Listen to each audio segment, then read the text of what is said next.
call me these days because I have that this podcast is most listened to in Quebec. Yeah. So what's your podcast about?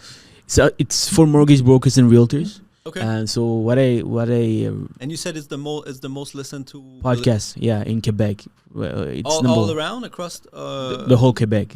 Mostly it's in French, so obviously it's only in Quebec. Is it only on the biggest podcast on real estate? On it's the biggest podcast? It's biggest podcast in real estate because it's only for brokers. Yeah. And it's all about like tricks, hacks, strategies about marketing, branding, sales. So if you want to become a mortgage broker, it's your go-to podcast. Right. So what I do is I get the number ones in my show and ask them question about everything. So it's like going to school but having practical strategies that you could apply in your business. So when I started, I did it for myself, but at the same time I knew that I could help other people. At that time when I started, it was during COVID time. And when was that? COVID time, the beginning of COVID.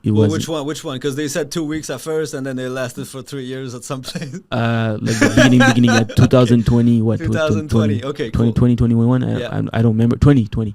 Still remember this day to this day.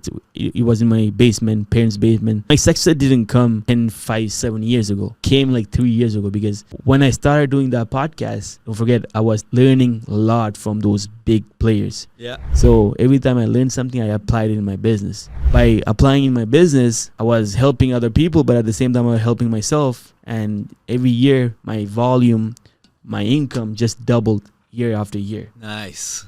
So while I was helping myself, I was helping at the same time other people because, there's this pyramid of Magog. I don't know what's the name of the pyramid de Magog. Oh, yeah. Okay. So the thing that you need to satisfy yourself first, security. Then, and the last thing is helping other people. After money is helping other people.